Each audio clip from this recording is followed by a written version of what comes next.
BYU basketball gets a road win in their Big 12 opener, taking down Kansas State, and BYU football loses another assistant coach. Coach G is headed to Michigan.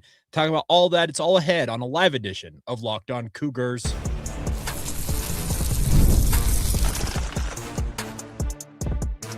You are Locked On Cougars, your daily podcast on the BYU Cougars, part of the Locked On Podcast Network, your team every day.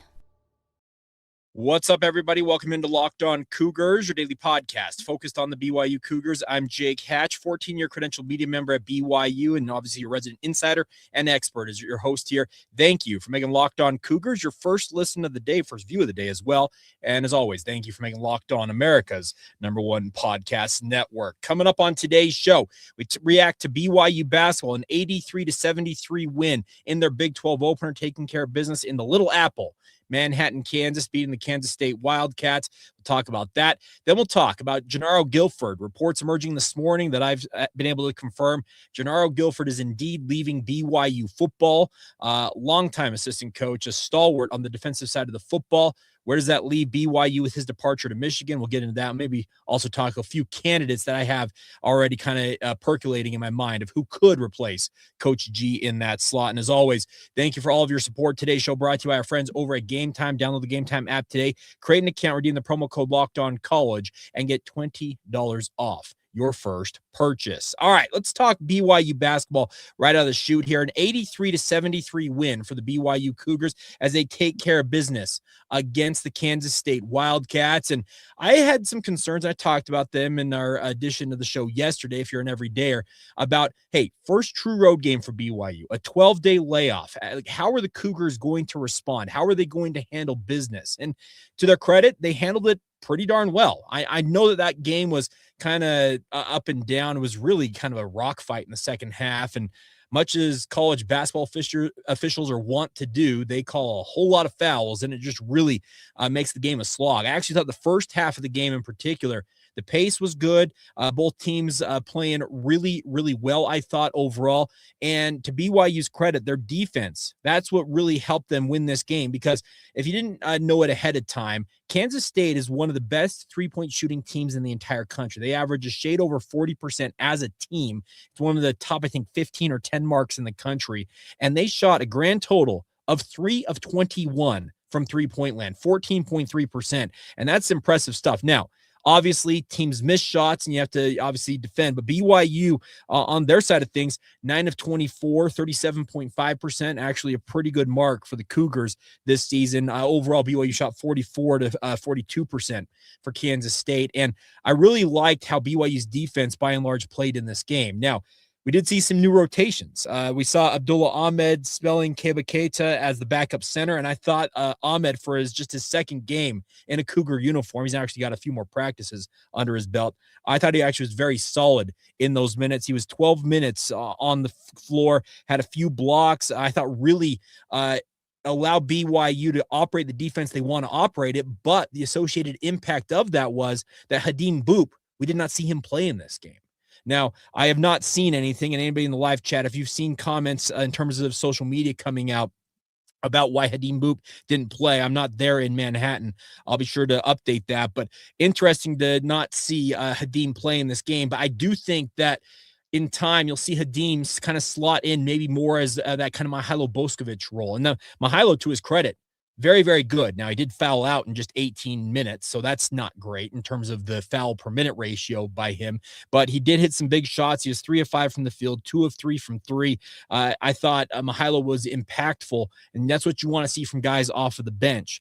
In terms of overall scoring, A.J. Dybantsa, 24 points to lead BYU in this game. He was 8 of 15 from the field, 1 of 2 from beyond the arc, 7 of 10 from the free throw line. But the concern was a career-high 7 turnovers for him in this game. BYU as a team, 19 turnovers. You cannot, that's not a sustainable number. Those turnovers need to be halved. You need to be under 10 turnovers, it feels like, in some of these Big 12 games upcoming, because if you haven't been paying attention, I just was watching right before I went live here. Arizona, the number 1 team in the land, they will make you pay if you turn the ball over that many times. And Kansas State early on did make BYU pay. To BYU's credit, they were able to kind of work their way around those turnover woes, but that's got to be cleaned up. And I'm sure that's something that Kevin Young we'll be talking to his team about. Keba Keita, big star in this game, a career-high 16 rebounds, evenly split offensively and defensively. That was really, really encouraging to see. He also had 11 points for his second double-double of the season. Keba is a guy that I think is going to have an outsized role down the stretch here for BYU. And yeah, it helps that Abdullah Ahmed can come in and spell him. Ahmed had 4 points. I had the 3 blocks, as I mentioned, also had 3 personal fouls, but to have those 2 protecting the rim, it makes BYU's defense that much tougher. And if Kansas State came into this game, their last 4 games all on wins, they're averaging near 100 points. So to limit them to 73 points, it's a pretty good showing for BYU on the defensive side of the basketball. And even though Richie Saunders, it felt like live, didn't have a great performance, he still had 13 points, 3 of 11 from 3, and that was kind of his role in this game. But late in this game, he was also called upon to make sure that the marksman, Bashir, and also who am I thinking of from Kansas State? Names escaped me all of a sudden. He was called upon to protect that perimeter, and I thought he did a really, really good job. And that's kind of what Richie does. A lot of stuff that he does shows up in the box score, but a whole lot of it also does not show up in the box score. So it's kind of one of those crazy things that this was a bit of a rock fight, and it's a game. It's a grinded out affair. It felt like, especially in that second half. But the nice part was BYU never let Kansas State back within 2 possessions the entire second half. They built a 10-point first half lead. And remember, this is a BYU team that routinely came out of the gate slow during the non-conference portion of the schedule. So that was good to see them build a 10-point lead in the first half. And then the second half, I think the lowest it got, I saw it might have gotten to 6, but if it did, I'd be surprised. I think it got to 7 a couple of times, but all BYU did just kind of keep them in arm's length. And that's what you want to see. Kansas State's team that BYU was supposed to beat in Big 12 play. There are far bigger fish to fry for BYU down the line, like the likes of Arizona, Texas Tech, Kansas, but you have to take care of these games in terms of games that you should win. You got to win them. And that was the mark I really like to see about BYU in this game, is they handled their business, and they did so in positive fashion. Up next for them, speaking of Wednesday night, Big 12 home opener for BYU, Arizona State. Yes, Bobby Hurley, who he's a maniac on that sideline. The Arizona State Sun Devils will be coming to Provo, and that's a 7 o'clock tip-off.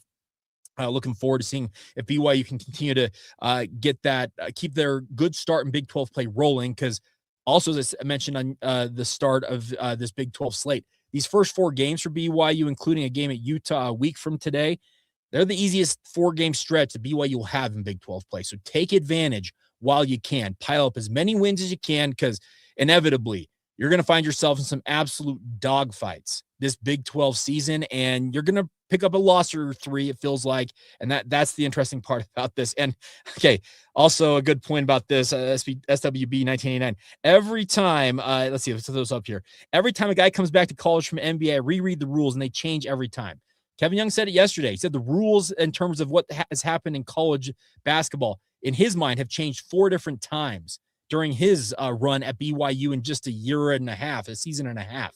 It's continuing to change. And yes, BYU's been taking advantage of it with Abdullah Ahmed. We know that Baylor, the Najee kid, he was booed heavily. If you didn't see that on social media or watch that game, when he came on the court for Baylor today, he got booed heavily because he's an NBA draft pick who never played in the NBA, but still was picked by an NBA team. So crazy stuff. So, yeah, big win for BYU basketball, handling their business. They're 1-0 in Big 12 play. And by the way, a 10-game win streak. You know, last time BYU had a 10-game win streak, because I'll admit I did not until I started watching this game, because they mentioned it. Jimmer Fredette's senior year, 2010 to 2011, it spanned December and January of that senior year for the Jimmer. BYU last won 10 straight games. So BYU basketball, folks, they are rolling right now, and they should pile up at least a few more wins before the schedule really becomes the bear trap I believe the Big 12 to be. All right, so there you go. BYU basketball, big win, handled their business. Now they look towards Arizona State on Wednesday night. Coming up next, we're going to talk about the impact of Jernaro Gilford. He is leaving BYU, and I don't think it's crazy to say that this is a big loss for the Cougars. Today's show is brought to you by our friends over at FanDuel. Now, Fridays already feel different during the basketball season. Many of you know FanDuel wants to make them even better. Every Friday night before the games tip off, FanDuel gives fans a new way to kick off the weekend with their new NBA Happy Hour. It is your official pregame, a limited time window where special offers drop right inside the FanDuel app before the action starts. From 6 to 7:30 Eastern on Fridays, you can check it out. You got boosts, bonuses, and surprises you won't get any other time of the week or day during that hour and a half window. Timing is perfect right before the games tip off and right before the weekend starts. Adds a little extra energy to Friday nights basketball without having to overthink it. Before tip off, check out the FanDuel app and see what's happening during the NBA Happy Hour every Friday from 6 to 7:30 Eastern time. A little basketball, a little action, and a whole lot of Friday energy. That's NBA Happy Hour only on FanDuel, as they are the official sportsbook partner of the NBA. Thank you once again for making Locked On Cougars your first listen of the day. And thank you to all of you for making the Locked On Podcast Network America's #1 sports podcast network. If you have not done so already, if you're watching this live on YouTube, please click that thumbs up icon right there. It's the like button. It helps the algorithms, as we like to say. Like the show and share with more and more Cougar fans out there. Build this audience. And a big thank you, as always, for all of your support. And hey, if you're watching this on demand after the fact, like, subscribe, rate, review, share it with your family and friends. Do all the things that help this podcast continue to grow. We had a banner 2025, 2026 off to a absolutely incredible start, and not planning on slowing down anytime soon in the new year. So as always, thank you for all of your support. All right, if you missed the news earlier this morning, it's kind of been percolating out there for actually a few days, if not a week. Jernaro Gilford is leaving the BYU football program, and he'll be headed to Michigan to join the staff of Kyle Whittingham, working under Jay Hill. Now, on its head, that's a major loss for the BYU football program. Coach G, as players like to call him, has been at BYU as long as Kalani Sitake has been at BYU. When they fired Elisa Tuiaki and cleaned house on the defensive side of the football, there was one defensive assistant that survived all that, and that was Jernaro Gilford, because, simply put, Jernaro is indispensable. It's not that long ago, and those of you of a certain age, including my generation, can remember it's not that long ago, BYU was like the boneyard of cornerbacks. And that's putting it mildly, it feels like. It was just a place that BYU, even during the Lavelle era, struggled to recruit high-level cornerbacks. For every Omar Morgan and Tim McTire, it felt like there was some Johnny or Joe out there that really didn't have business playing that spot, but BYU had to put somebody at cornerback, and they hoped to make do with it. Jernaro Gilford, during his decade run at BYU, made cornerbacks actually a strength of BYU's defense. BYU was able to play man press coverage. They were able to do everything they wanted to do defensively, and a lot of it points to A, the recruiting that Jernaro Gilford did, and B, coaching up the players he had in this program. Think of a guy like Evan Johnson, for example. Evan Johnson has been an absolute star for BYU this year, and he was an offensive player all growing up. He was discovered on the Monterey Peninsula, that's where he went to high school, by former BYU coach. I'm trying to remember who it was, but then came to BYU, said, you're going to play cornerback, and all Coach G did was make him into, I think, a fringe all Big 12 candidate at cornerback. Evan has another year, and I hope he's going to spend it at Provo, because I really do think that he is going to be a star in this system. But without Coach Gilford on the sidelines, man, that's a major blow to BYU. Now, it's been out there for a while. It's been rumored. I've been hearing about it for quite some time. I heard it went back and forth. I heard BYU and Michigan. It was essentially a bidding war to try and get Gilford either to Ann Arbor or keep him home in Provo, Utah. And the pull, and probably the money, let's be very blunt, the money probably pulled him to Ann Arbor, Michigan. And I hope it has an impact that in the end, maybe Coach Gilford comes back around as a defensive coordinator at some point, maybe for the BYU football program. Jernaro is on that career track where he is going to end up as a defensive coordinator in high-level college football. And I hope that maybe the next time BYU needs to hire a new DC, it could be him, and calling him home from Michigan, as it were, saying, hey, now it's your time to shine in the defensive coordinator role for BYU. Now, the inevitable question is, hey, why wasn't he elevated to defensive coordinator? Only Kalani Sitake can answer that question, because he ultimately makes those hires. And there's very strong indications that, and I've heard it myself, that Kelly Papinga could end up as BYU's defensive coordinator. Only Kalani Sitake will be able to address the why, the how, all of that. And I'm sure in time that he will speak to that. But losing Jernaro Gilford, to kind of get back to the point here, it's a major blow for BYU. Jernaro has been really, really phenomenal addition to BYU. He's been a mentor for a lot of athletes, even beyond football. And I've had conversations with individuals who say that his impact off the field maybe even bigger than it was on the field. And we all know how big the on-field contribution was for BYU football. But I trust that Kalani Sitake, as he has done in the past, will fill that spot, and he'll do so with a good coach or two. Who knows what happens? We'll talk about some candidates I've got in my mind momentarily, but big flop of Michigan always cheating. I don't think this is cheating. This is the reality of the college universe that we exist in these days. Guys want to go where they feel that they have the best opportunity to succeed. Now, I would argue that your opportunity to succeed is higher in Provo, considering the framework and the groundwork that's been gone into this BYU defense for Jernaro Gilford, but he has been sold on the vision that Jay Hill and Kyle Whittingham have at Michigan. And I'll be very blunt. Coaching at Michigan, even though you may think of Michigan, it's one of the top 5 brands in college football. And having that on your resume as a college coach, it's like it's like a gold star. And I know that sounds kind of cheesy to say, but it really does open doors that may otherwise not be open to you as a coach. If you can say, hey, I've coached at Michigan, and more importantly, if they have success at said program.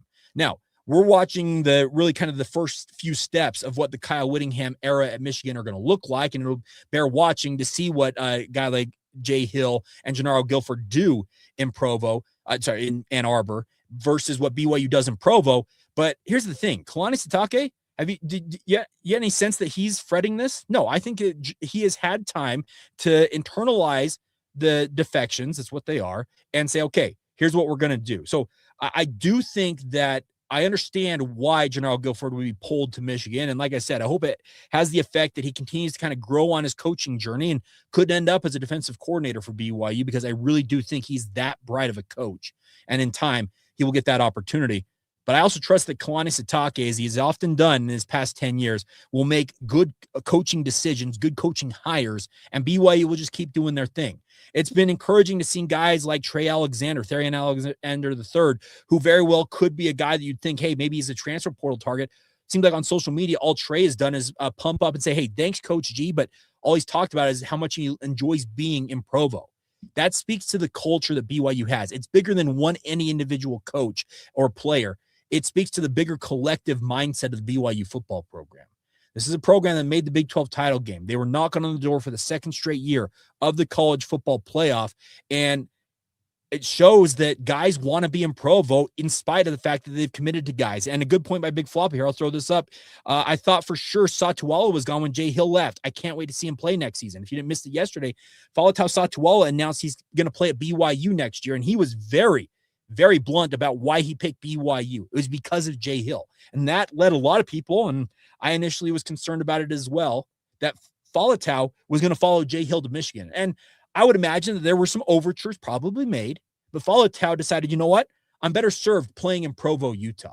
I'm better served playing in this defense. He has a kind of an inside track at being the starting free safety next year. Tanner Wall exits as a first-team All-Big 12 safety and insert Faletau Satuala, who could just kind of go right into that slot and continue a strong run of strong safety play for BYU.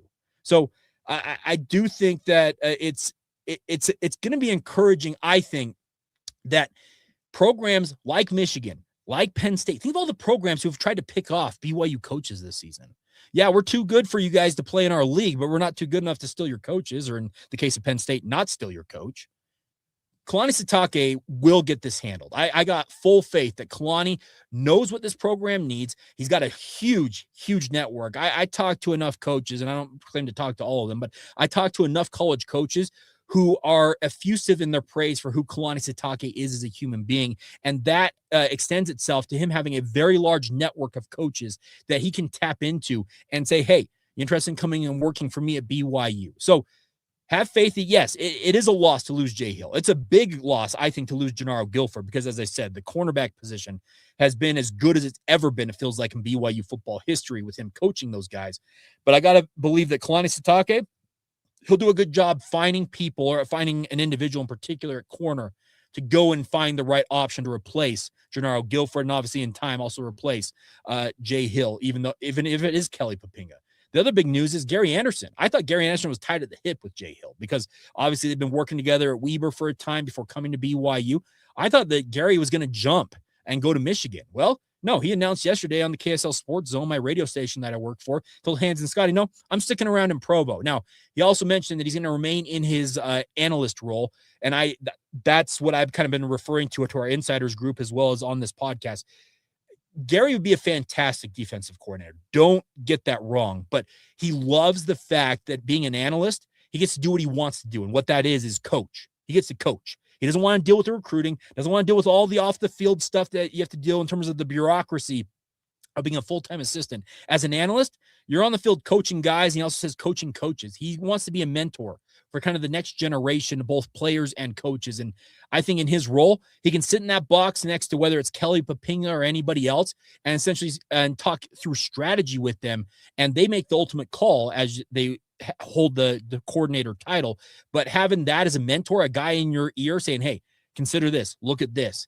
That's huge for whoever ends up as DC for BYU to have a guy like Gary Anderson sticking around. So a lot of thoughts on Coach Gilford's impact leaving BYU. And by the way, I will also say this.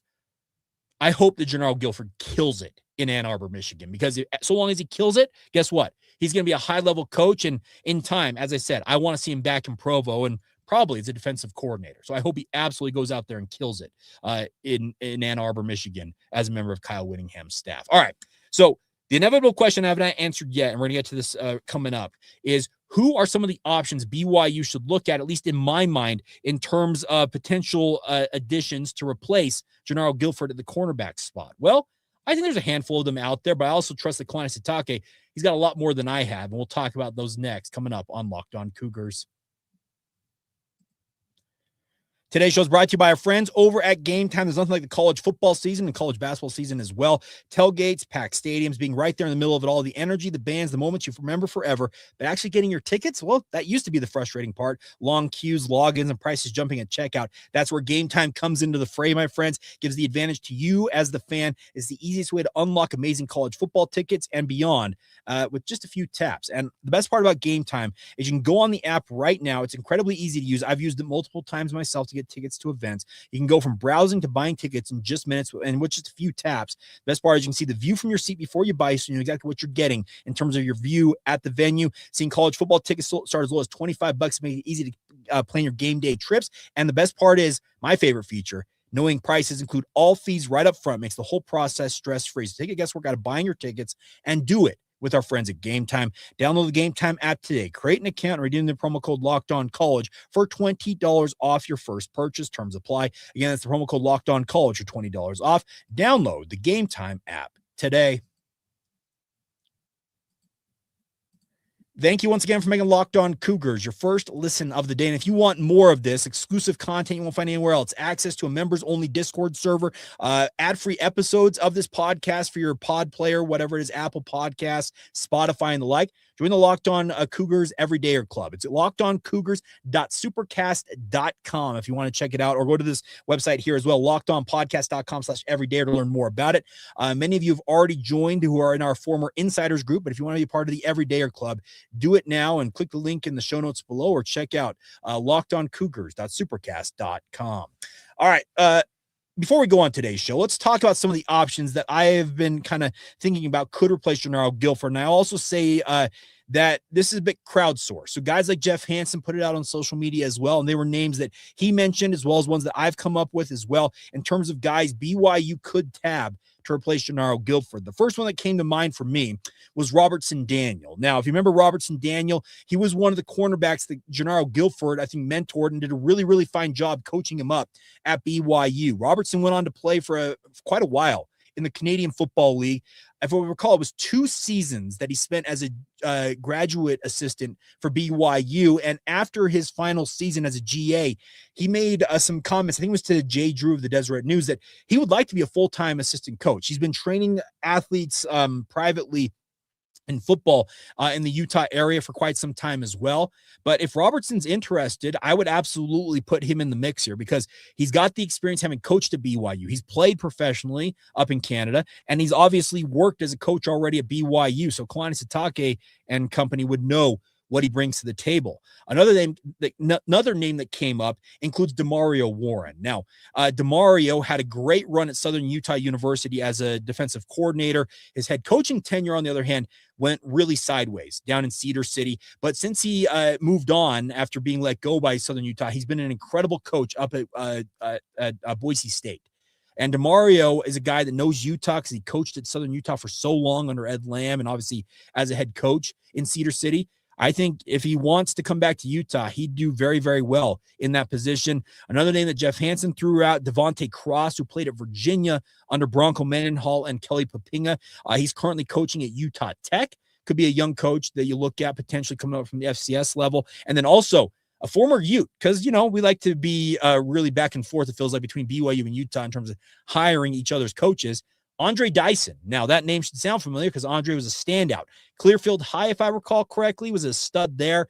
Played at Utah for quite a while. Well, he just recently was let go as Weber State's cornerbacks coach. So he's got experience coaching the position. He's obviously knows the state well from his high school days, both playing and coaching, and would be, I think, a name that you throw into the mix as well. So those are just 4 names that I came up with, along with Jeff Hansen mentioning them as well on social media. But beyond that, as I mentioned, Kalani Sitake, he's done a really, really good job building a coaching network, as it were, that spreads far and wide. He has got a really, really good rep as a coach. And I do think that the bigger point is, think of how little impact this Kyle Whittingham move really had on BYU in terms of players, because I often say on this podcast, coaches coach, players play. And yeah, I think you can replace a defensive coordinator and a cornerbacks coach. But the biggest thing that I was concerned about was, okay, let's say you pull Jay Hill away. Let's say you pull Jernaro Gilford. And there were some rumors out there about Aaron Roderick. And as I understand it, A-Rod's locked in with BYU now, which is a positive. Having the coaches there are great. But if those coaches leave, all of a sudden it becomes like a jailbreak where players start running for the hills. That's the concern you got to have, because you got to have athletes. And to BYU's credit, they've retained essentially every star level player that I can think of so far. And now there are some guys still weighing their opportunities at the pro level, guys like LJ Martin and Isaiah Glasker. And hey, if they want to come back to BYU, you take them. But if they want to go pro, you wish them nothing but the best. But I'm very, very heartened to hear that a lot of these guys are sticking around in Provo, Utah. That's the good news, is the talent that these coaches, Jay Hill, Jernaro Gilford, Kalani Sitake, on down the line, have gone literally for years building up, are sticking around in Provo, Utah. It screams that there's a good culture in Provo. They're a winning program. Obviously, they've gone 23-4 the past 2 years, 2 of the best seasons, I think, frankly, in BYU football history, even though they were shut out once again from the college football playoff. But what BYU has accomplished is a very, what accomplished and established, I should say, is a very, very competent, high-level winning program that people aren't looking to leave. Yes, coaches are going to come in and try and steal away BYU coaches because guess what? They want to have a little bit of what BYU's got, and I understand that. But I do think that we've got a good thing going here for Cougar. And Keith, you're asking us, what's the status of Evan Johnson? Last I saw, I think it was Trey Alexander said he's on vacation. Who knows? But I would imagine that Evan, if like these other players, wants to be part of a winning program, he can do just that. Because the flip side of it, let's say they were to jump to Michigan. Understand that Michigan, they won at a pretty high level last year, but with a whole new regime change, it takes time to get up to speed. Are you going to win at the same level at Michigan year 1 under Kyle Whittingham as you are in year 11 under Kalani Sitake, coming off a Big 12 title appearance type season? I'd be hard pressed to say that you're going to do that. Michigan could, but they also, speaking of Michigan, have to get things situated and figured out. So I do think that this is a strong program. Speaking of BYU, consider it a badge of honor that the Big Ten and other programs in those conferences are trying to steal away what BYU's got. That's a good sign if you're a Cougar fan. You want those programs trying to pick it off because that shows the success that BYU has had. So we'll see how it all goes. But yeah, big impact with Jernaro Gilford leaving, but there are options out there. And like I said, I just mentioned 4 names there, but I'm sure there'll be more that will be popping up in the coming literally hours and days as BYU gets things situated. So there you go. that's what I got for you guys on this Saturday afternoon. Truthfully, thank you for being here. More than 270 of you, it looks like, live right now that I can see on my end, checking this out. If you haven't done so already, please click that like button on YouTube before you go. But if you're watching this after the fact, subscribe, rate, review, share with your family and friends, and consider becoming a member of the Locked On Cougars Everydayer Club. Having a lot of fun with the Everydayers. Inside access, insight, all that type of stuff that you get coming to your phone in the form of a text message as a part of the Insiders group via text. So it's a really, really fun thing. And Tommy, I will be sure to address that in a future episode. Any transfer running backs BYU was interested in. Still working on that. The transfer portal, even though it's off to a flying start, there's still a lot to sort out. So I'll be doing my research on that, and I'll have more for you guys on future editions of the show. But trust me, BYU's looking at running backs. They'd have to. They're just inevitable. They have to find some running backs out there in the portal. But as always, truthfully, thank you for all of your support. Thank you for making this your first listen today. Go make your second listen. Locked On College Football, Locked On Big 12. Just find another Locked On show and give them some love. And as always, thank you for being an everydayer right here on the Locked On Cougars podcast.